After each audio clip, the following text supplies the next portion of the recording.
The game is to be where you are, be it honestly and as consciously as you know how. Watch the latest Ram Dass documentary film, Becoming Nobody, on Gaia.com. Of course, there was fear in losing that familiar identity. But there was always also wonder. The Gaia.com library supports you with transformational content. See it for yourself and go to Gaia.com/BeHereNow and check out the Be Here Now playlist, curated just for you. Visit Gaia.com/BeHereNow and start your free trial today.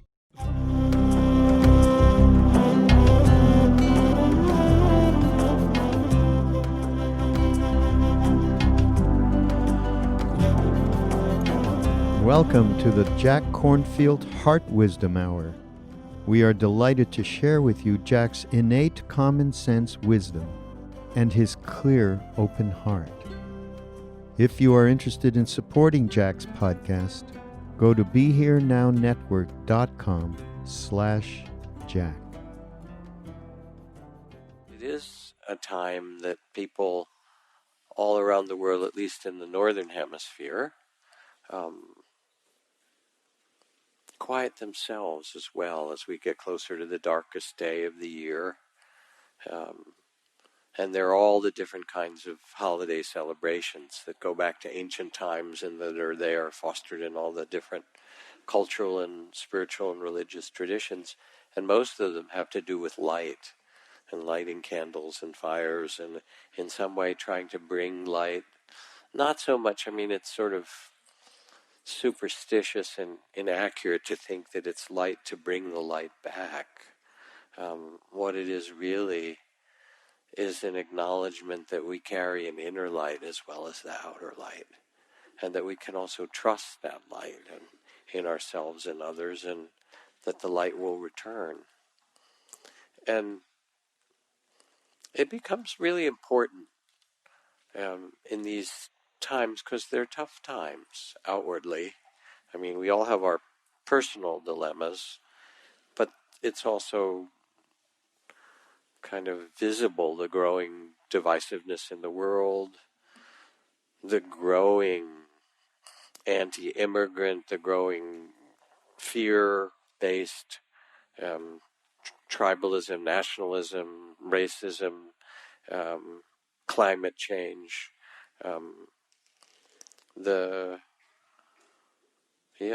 lack of protection for women in many ways in the world, the cultural anxiety that we all live in, and this is part of what we carry in our hearts. One of the things that's grown out of Spirit Rock, all kinds of interesting projects and beautiful things that people are doing who get quiet here and quiet their minds and tend their hearts and then go out and do the kind of expression of that stillness leads to caring for the world. So we've got the Insight Prison Project and the Inside Out Prison Project, different prison projects that I've been involved with in time, and others from Spirit Rock. And dear friends who work in the prison. And this is the story about how many incarcerated women, more than 2/3, are in prison for nonviolent, low-level drug crimes or property crimes. And this person who's doing prison work said one of the incarcerated women I was working with was a young black mother who was serving a long prison sentence for writing checks to buy her 3 young children Christmas gifts without sufficient funds in her account. She seemed to me like a character out of a Victor Hugo novel. She tearfully explained the tale to me. I couldn't really accept the truth of it until I checked her file and discovered that she had in fact been convicted and sentenced to over 10 years in prison for writing 5 checks, including 3 to Toys R Us. None of them was for more than $150. And so we carry this. We know about the kind of horrors of the prison system in our country, the largest in the world. We know about these things, but they're not just tough for us in some way to know about. But we also carry those together with our own personal struggles. And it becomes part of this is our human life. We read about or hear about the news of people on the border and refugee camps on our own border. We don't have to talk about the Rohingya or the refugees come pouring out of Syria or the Uyghurs. It's here in the U.S. and homelessness. So I'm naming all these things because they're part of the tough times that we have. And they touch our hearts too. It's not like we know this and completely turn away. There's something in us that cares, and it makes it harder actually to hold it. So how to get through this? How to get through times where the light seems to disappear, as it does in the turning of the seasons and the earth around the sun to our winter solstice, but also outwardly tough times and times of darkness. The Buddhist texts begin with a phrase, O nobly born, O you who are the sons and daughters of the awakened ones, do not forget who you really are. And this is an invitation to remember your own Buddha nature or true nature, your original goodness. And the scientists who study butterflies, caterpillars, we all know how a caterpillar will go into a cocoon and then do some change and come out with wings and fly away, which is already kind of astonishing that happens. But what most people don't realize is they don't go in there as a caterpillar and then sprout and grow wings. They actually dissolve themselves so that if you, at a certain stage after they've made the cocoon, if you were to open it and look inside, it's a mass of liquid cells and there's no caterpillar anymore there. There's just all the cells that made up that animal. And then there's a specific type of cell in that chrysalis that scientists have named imaginal cells. I just love it because imaginal cells are the ones that think they can fly. And they're the ones, the first cells that organize all those other cells into a new and different organism so that when it's time, it will come out of that chrysalis as a moth or a butterfly and fly away. And this, in a way, is what our Buddha nature or true nature is about, that we have in our own hearts that kind of imaginal cells, that we each have a capacity for awakening, for dignity, for freedom, for greater compassion, to gaze upon this troubled and unbearably beautiful world with the great heart of compassion, with the eyes of compassion and wonder and the eyes of wisdom, to see it from the heart of understanding. Because here you are, you're born into this human realm, into a human incarnation. It's kind of wild. Nobody gave you the manual when you came in, right? And it's like, well, how do I do this as a human being? How do I live beautifully as a human being in this mystery?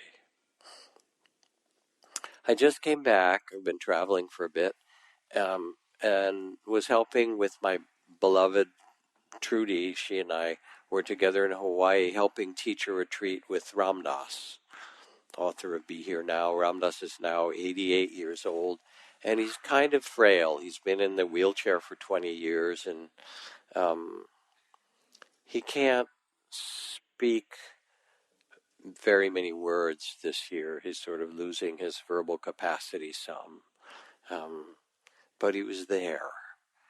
And Krishna Das would sing beautiful kirtan in the evening, and we would teach and do meditation, Trudy and I and others. And then we'd also hear from people in the group. And there was everything, there was people's gratitude and triumph. We've done this. I've practiced. Whatever. There's somebody who came up and talked to me about having 2-year-old triplets. I said, my God, how did you get away to even come to this retreat? And all the beautiful things. And then people also standing up and talking about loss, about a child who died or someone who's in the middle of struggling with cancer. And in many cases, they talked about how nourishing it was to be on this retreat and come together to chant and sing and meditate and be in the field of love and practice. And the end of the retreat, which I've been teaching now for a number of years with Ram Dass, Trudy and I have, he does a blessing ceremony in which everyone is given a little wrist mala, a little wrist set of beads, and tied into it is one thread from his guru's blanket, from Neem Karoli Baba. Now, when I was just kind of joking around at the beginning and talking about gurus and lamas and swamis and mamas, I didn't mean to say that there aren't many, many wonderful gurus, because there are. You have to use your discriminating wisdom to, sort them, because they're like anything, there's all kinds of gurus. But Ram Dass's guru was a really remarkable and amazing figure. And my favorite story, actually, which he tells most every year, but this year couldn't speak as much, is that as he was getting ready to, he was been training and doing his yoga and his meditation and learning all the inner practices and devotional practices with his guru. And he was just happy to be living in India. And then his guru said, no, you have to go back to America and teach. And he didn't want to do that. He wanted to stay with this wonderful place that he was, filled with love. And his guru said, no, you have to go back. And Ram Dass said, I feel unready. I feel I'm not cooked. I feel insecure. I feel impure in some ways. I want to become more pure. And his guru got up off the little kind of seat where he was resting, and he stood up, and he looked really closely at Ram Dass from top to bottom, and then he walked around and looked at his side, and then looked at him from the back, and looked at him, and spent like a few minutes like gazing at him and looking every part of him. And then he sat back down and quieted himself and looked Ram Dass in the eye and said, I see no imperfections. And Ram Dass said that was a moment that really changed his life. It's sometimes, called the gaze of wonder or the gaze of love that can change everything. So here's Ram Dass at the end of the retreat, and he couldn't speak much. So he was sitting there, and others close to him, he blessed these malas, and then in front of him someone would put one in each person's hand while we were all chanting. And it took a while. It took an hour and a half with some hundreds of people. And he would just look at people with so much love. And I was sort of had a front row seat there. And I remembered reading about Thomas Merton, the great Christian mystic. And I've talked about it here. There is in Louisville, Kentucky, at the intersection of 4th Street and Walnut, one of the, probably the only historical monument and plaque to a mystical experience that I know of in the U.S. And he wrote about it. Merton said, I came out of the monastery where we were trying to do holy practices and to do shopping or whatever, and I was walking down 4th Street, and all of a sudden I could see this secret beauty in the eyes of everyone that I passed. He said, and if we could see each other this way, he said, there would be no more war or hatred or greed. The big problem we would fall down and worship each other. He said, and there I was trying to be holy in the monastery, and the divine, whatever you want to call it, was shining out of the eyes of absolutely everybody I passed. So I love that story. I've told it many times. Sitting there with Ram Dass, and watching these people file by, everybody, the woman with the triplets and the person with cancer and so forth, and all gazing into his eyes, so many people with tears, and there was such beauty in it because he just radiates love. That's all he said. I just love everything. I love everybody. I love everything without exception. And you could feel it. And it's been with me a lot as I drive or I've walked around, because I notice that I see people and I can say, all right, this person is a friend, I like them, or this person I don't know very well, somebody new or something. But then I can change the lens and I go, I wonder who they really are, how their life is. What if they were more than a friend? What if this was my sister or my brother? How would I feel? What if they were my lover, or my partner? What if they were my daughter, or my son? And all of a sudden, as I look and I see that person and what they carry, because we all carry our measure of tears and our struggles, but we also carry such beauty behind it, the fact that we're still here and surviving. And you can start to see, you can play with awareness itself, and with the lens of the heart, you can start to see the beauty in everybody.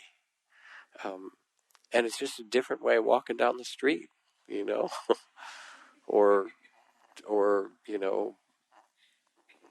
working with people. And so I was moved and inspired and wept a little bit and touched, and mostly just reminded that this is what matters. We don't do it. I mean, I don't do it all the time either. I do my practices and try to remember. The Sufis put it this way. They say, overcome any bitterness because you were not up to the magnitude of the pain that was entrusted to you.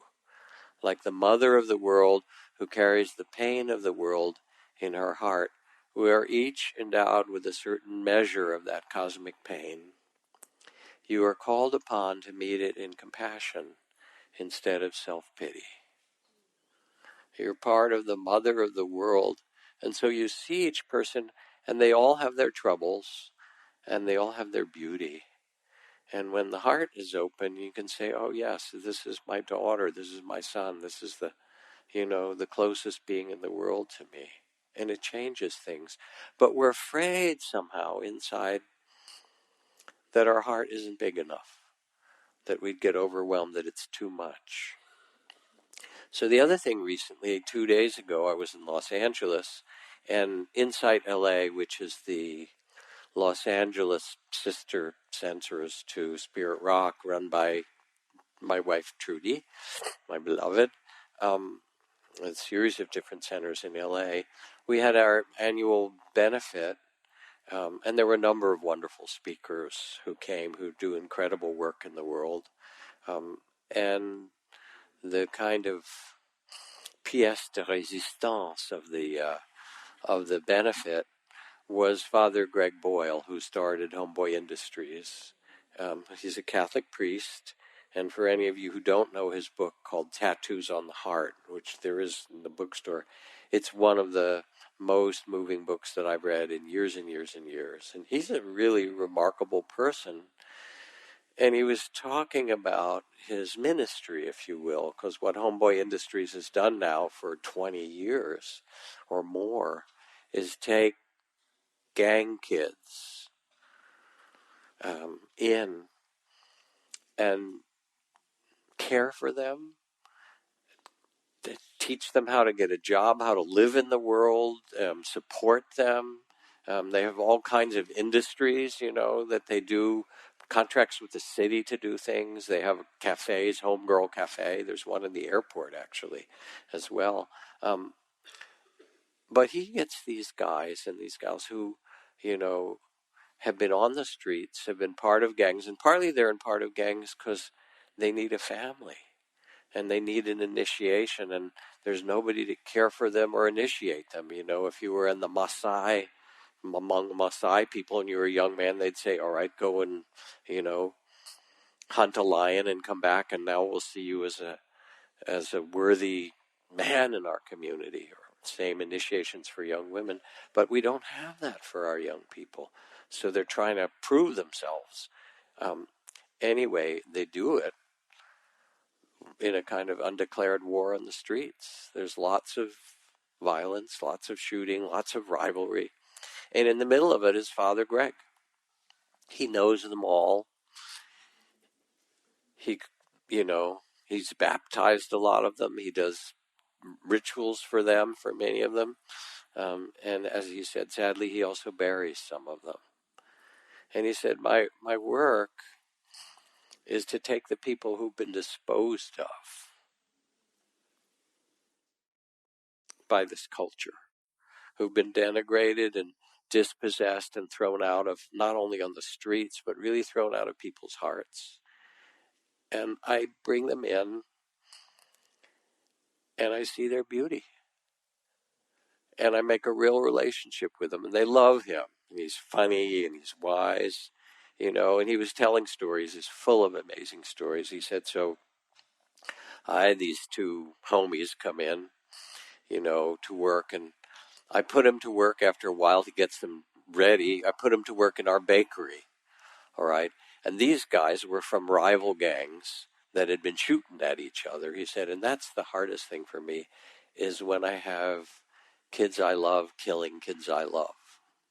I heard that line, and I could just weep when I heard it. And he said, so here are these two guys. If they were out on the street, they'd be shooting at each other. But instead, they come in every morning, and they're rolling croissant. They're making croissant in our bakery. Except, and he said, this is the way it is. He said, when the young women come in, they kind of want to meet each other face to face and say, okay, girl, how's it going? And he said, the guys don't do that. They it's more like shoulder to shoulder, okay. With, parallel play. It's a little more primitive for guys, but that's all right. Anyway, so here they are, standing next to each other, rolling the croissants and so forth. But one of these guys has a tattoo on his face that says, fuck whatever that gang is that the guy next to him is in. Fuck them and kill them or something like that, Meanwhile, they're making their croissants. And after some weeks of just working next to each other, that guy, goes into their tattoo removal place, which they have as part of Homeboys, and says, I need to get this removed, which he did.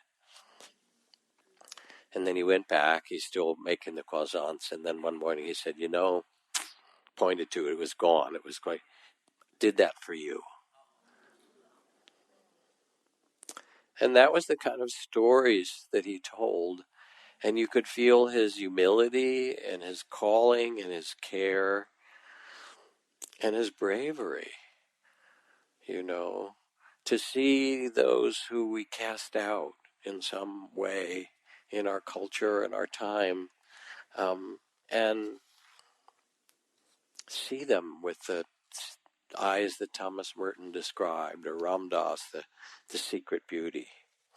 So I've been reading or telling stories this year, longer stories in the classes that I've done, and there's a story I want to read or tell tonight, and I have to apologize because it's a story I've used a couple of times in the last 20 years.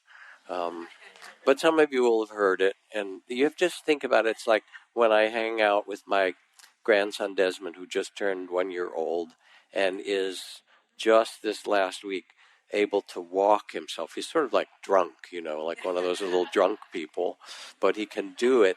And half the time his hands are up like he's triumphant. I've done it. I can move myself. But he has a lot of books, and he likes to have his books read. And it's not like he hears the book and then he wants a new one. He wants to hear the story again, Would you read that one again? So keep that little beginner's mind here. It was Sunday, Christmas. Our family spent the holidays in the Bay Area. But in order to be back on work Monday, we had to drive the 400 miles back to LA on Christmas Day. Normally an 8-hour drive, but with kids it can be 14-hour endurance test. When we could stand it no longer, we stopped for lunch in King City, a little metropolis of 6 gas stations and 3 diners. Road weary, saddle sore. I sat Eric, our 1.5-year-old, in a high chair and looked around and thought, what am I doing in this place on Christmas Day? It was nearly empty. We were the only family.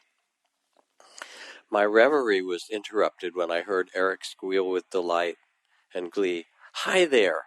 2 words he thought were one word. "Hi there! Hi there!" He pounded his fat baby hands whack-whack on the metal high chair tray. His face was alive with excitement, eyes wide, gums bared in a toothless grin. He wriggled and chirped, and then I saw the source of his merriment, and my eyes couldn't take it in at once. A tattered rag of a coat, obviously bought by someone else long ago. Dirty, greasy, worn, baggy pants. The zippered half mast over a spindly body, toes that poked out of the old shoes, face like none other, gums as bare as Eric's, whiskers too short to be called a beard, and a nose varicose that looked like the map of New York. I was too far away to smell him, but I knew he smelled. And his hands were waving in the air, flapping about on loose wrists. "Hi there, baby. Hi there, big boy. I see you, Buster." My husband and I exchanged a look that was a cross between "what do we do" and "poor devil." Eric continued to laugh and answer, "Hi there, hi there." Every call was echoed. I noticed waitresses' eyebrows shoot to their foreheads, and several people were going out loud. This old geezer was creating a nuisance with my beautiful baby. I shoved a cracker at Eric, and he pulverized it on the tray. I began to get upset. Our meal came, the cacophony continued. Now the old bum was shouting from across the room, "Do you know pat a cake? Attaboy! Do you know peekaboo? Peekaboo! Hey, look, he knows peekaboo!" Really loud. Nobody thought it was cute. The guy was drunk and a disturbance, and I was embarrassed. My husband was humiliated. Even our 6-year-old said, "Why is that old man shouting and talking so loud?" We ate in silence, all except Eric, who was running through his repertoire for the admiring applause of a Skid Row bum. Finally, I had enough. I turned the high chair. Eric screamed and clamored around to face his buddy. Now I was mad. Dennis went to pay the check, imploring me to get Eric and meet me out in the parking lot. I trundled Eric out of the high chair and looked toward the exit. The old man sat poised and waiting, his chair directly between me and the door. "Lord, let me out of here," I thought, "before he speaks to us." It soon became obvious that the Lord and Eric had other plans.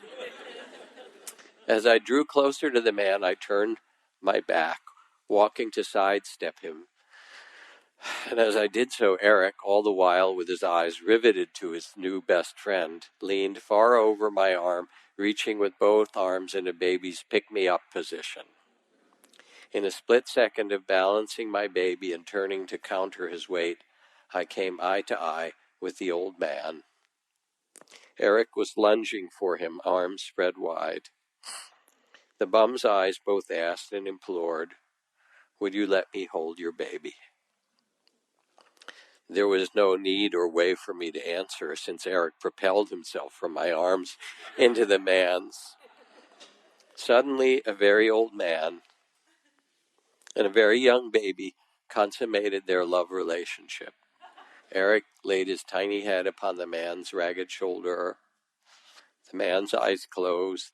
I saw tears hover beneath his lashes. Aged hands full of grime and pain and labor so gently cradled my baby's bottom and back. I stood awestruck. The old man rocked and cradled Eric in his arms for a moment, then his eyes opened. He said in a commanding voice as he looked directly at me, "You take care of this baby." Somehow I managed, I will, from a throat that contained a stone. He pried Eric from his chest, unwillingly, longingly, as though he was in pain. God bless you, ma'am. You've given me my Christmas gift. I said nothing more than a muttered thanks. With Eric back in my arms, I ran for the car. Dennis wondered why I was crying and holding Eric so tightly, and why I was saying, how could I have forgotten? How could I have forgotten?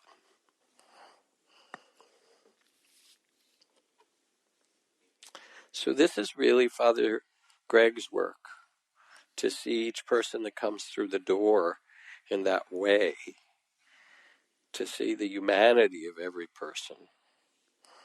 And now in the time of solstice, the kind of fertile darkness, we're called upon to see with different eyes, maybe to see with the heart, if you will. Helen Keller says, although the world is full of suffering, or said, although the world is full of suffering, it is also full of the overcoming of it. And in these times and so forth, we can feel like despairing, worried that it won't work out. This from poet and friend Dina Metzger, she writes, give me everything mangled and bruised, and I will make a light of it to make you weep. And we will have rain, and we will begin again. And this is what we do as human beings. We start again. Or Gandhi, who says, when I despair, and that's an amazing line to hear from Mahatma Gandhi, when I despair. So it's not just you, right? When I despair, I remember that all through history, the way of truth and love is always won. Yes, there have been murderers and tyrants, and for a time they can seem invincible, but in the end they always fall. Think of it, always.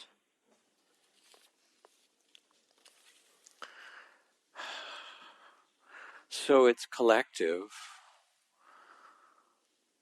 but it's also very personal for each one of us. And for me, being with Ram Dass and being with Father Greg, it's like these saintly people. And then I think, well, am I supposed to be like them?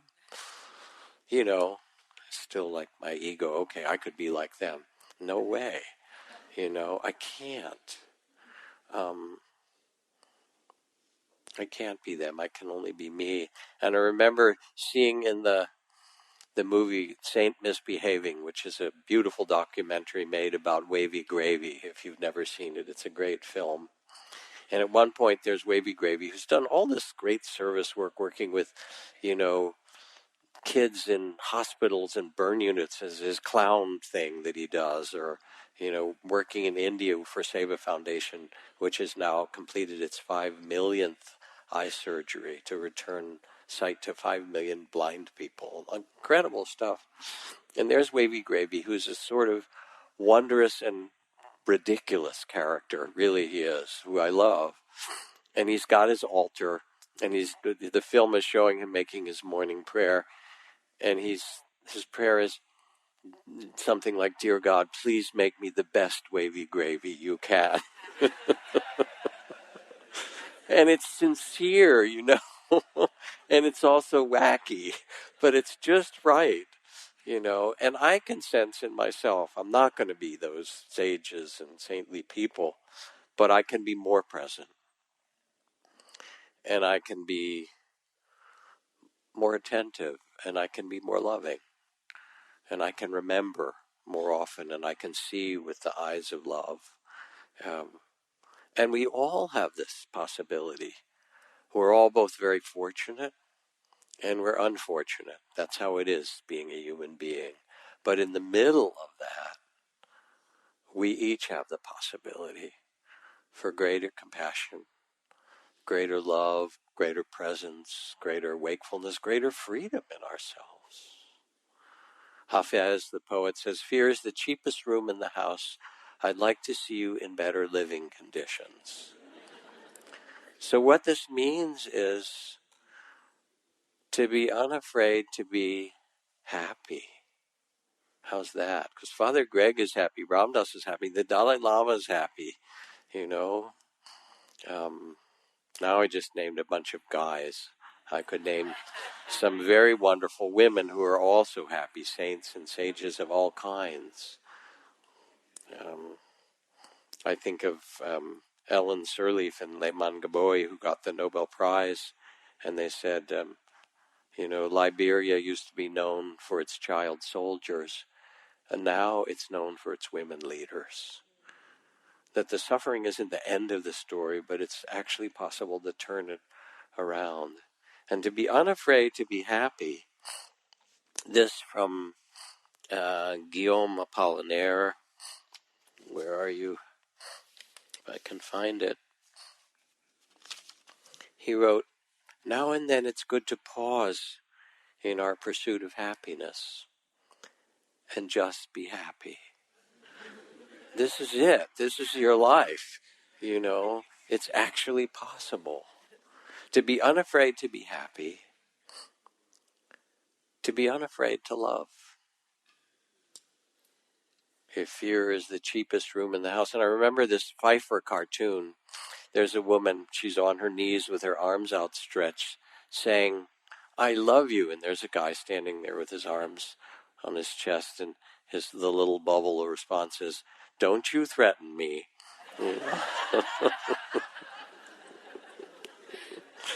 Oh, Pfeiffer's so good. To be unafraid to be happy, and to be unafraid to love, and to be unafraid to make a difference. Because you are making a difference by the way you live, by what you say, by how you see the world, by how you drive and shop and vote and all the things that make you a citizen, how you move through this world. And to be unafraid to make a difference, to plant your seeds, which are beautiful, when you own the fact, your own Buddha nature, that there is more love and more compassion and more capacity to care for yourself as well as others, because that's the circle of compassion. Is this compassionate for them, and is it compassionate for this one here? And they have to come together. And then you join in. And you join in whether it's working for climate change transformation, or getting out the vote, or the community garden, or writing poems that transform people's consciousness, or teaching refugees to read, or working in the schools, or building a conscious business. But join in something that matters, where when you go to sleep you feel like, all right, I'm also doing something very deliberate, joining the others that make a difference. Because this is really, it's partly got to be done by you, but it also has to be done in community.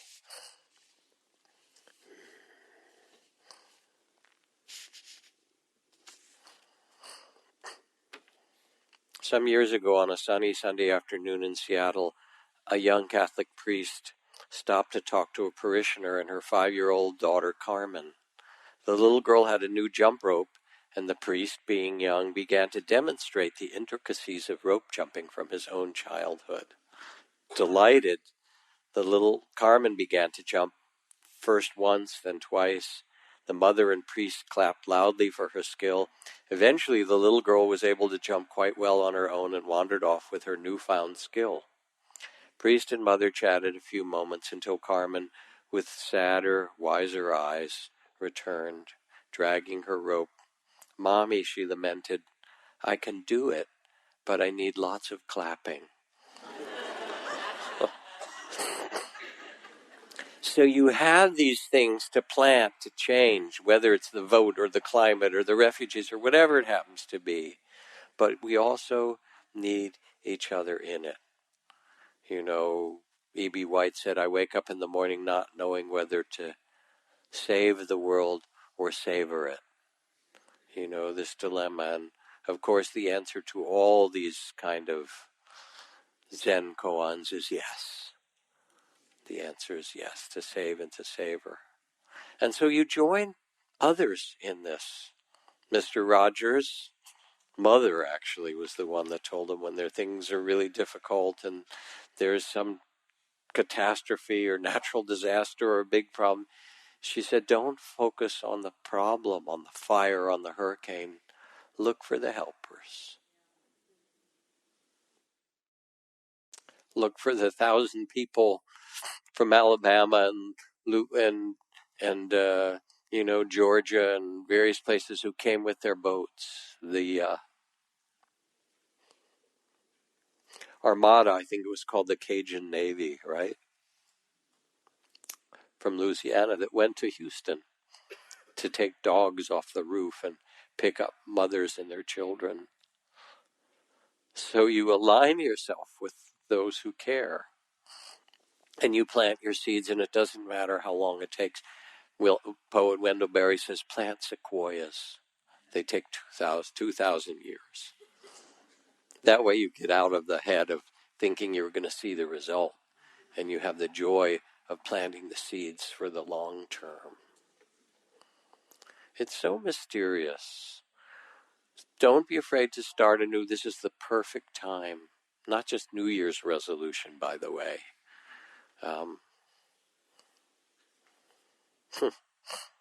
I got a request. I forget which magazine it was. It might have been Cosmo. It was one of the kind of checkout stand women's magazines that we know. And they asked me to do an article for New Year's on lasting change. You know, how the New Year's resolutions go out the door after about a week or two. And I said, lasting change? You're asking a Buddhist to do lasting change. I think you've got the wrong person here. Things change, you know. But the beautiful thing about things change is you can start anew. That with this solstice, you know, and with the darkness, it's called fertile darkness. That the things that really matter in your heart, they can come more into the light. So start anew. Let yourself forgive the past, however it was. This line, poetry, Zen poet. My old faults, like snow falling on warm ground. Isn't that tender? My old faults, like snow falling on warm ground. And there's a way in which we can look at our past, you know, judgmentally. We all have done all kinds of things, good and not so good, and then worse than that, right? But here's William Butler Yeats. I'm content to follow to its source every event in action and thought, his whole life. Measure the lot, forgive myself the lot. When such as I cast out remorse, so great a sweetness flows into my breast, for we must laugh and we must sing, for we are blessed by everything, and everything we look upon is blessed. So you forgive the past, it's done, it's gone. You start anew, and you open yourself to mystery. Because it really is mysterious. Nobody knows how we got here, really. Not to speak of where we're going. Nobody knows what's going to happen tomorrow. Somebody tell me for sure, raise your hand. You know, I'll invest. But we don't know. Is it going to go up or down, right? What is going to happen? It's so mysterious. So instead, the invitation to this mystery is to keep your heart open and tend it beautifully. This from Rachel Carlson, the great naturalist. She says, if I had influence with the good fairy who's supposed to preside over the birth of all children, I would ask that her gift to each child in the world would be a sense of wonder so indestructible it would last throughout life. Or as Mary Oliver put it in her famous line, I was a bride married to amazement. And the fact that we're here, that we speak and listen and communicate and come together and come apart, and that we're part of this turning world that's circling our star. How can you not love it? You know, what a place we've been born, huh? Yes, there's a lot of trouble, but also, look, listen, see.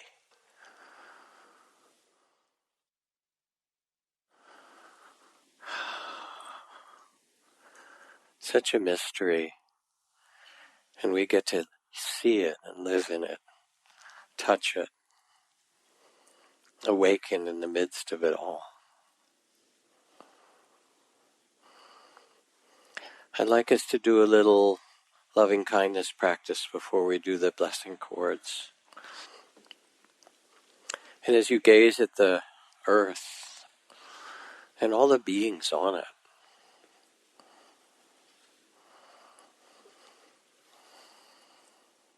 the ones who are suffering, the ones who are happy, the ones who are causing happiness, the ones who are causing suffering, and they change around, they're not always the same, and the animals and plants, the life that makes up this earth.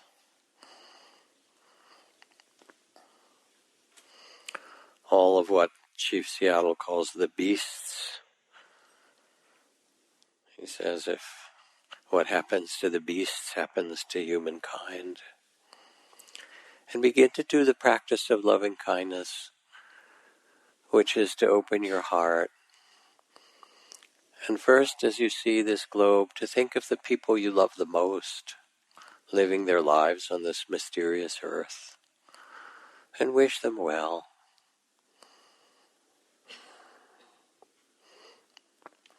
May they be safe and protected. Maybe they be healed and well in body and mind.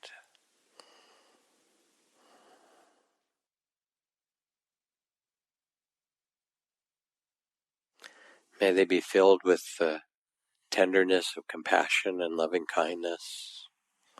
May they live with a loving heart.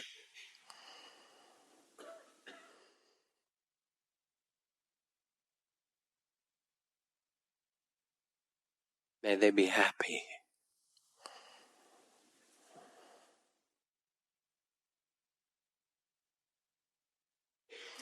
And feel your well-wishing for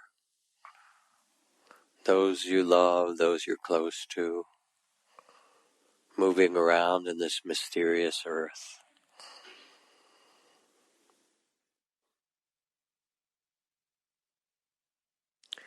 Then realize that all the others, all the other humans and all the animals, the non-humans, they all have mothers, fathers. Most have sisters and brothers. They have their struggles and their hopes and their wishes. And they're actually part of your family.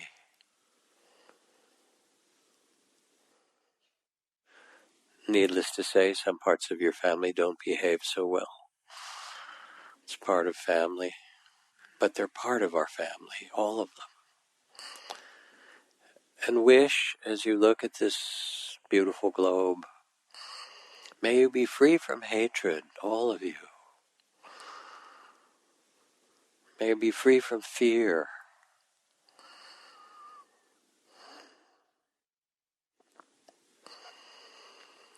May you remember the heart of compassion and kindness, whoever you are.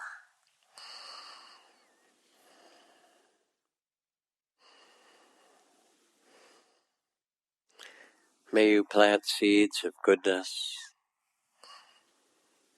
and happiness.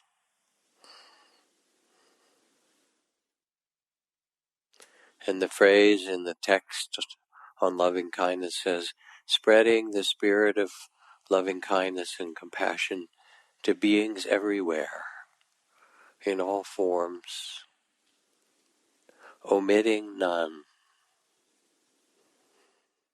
The great heart of compassion and kindness.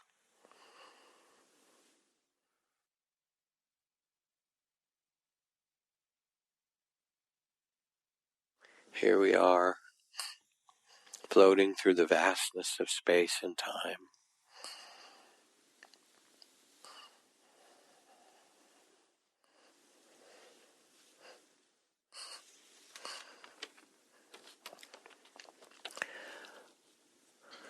For we must laugh and we must sing, says Yeats, for we are blessed by everything, and everything we look upon is blessed. Send your good wishes and your blessings to beings in every form,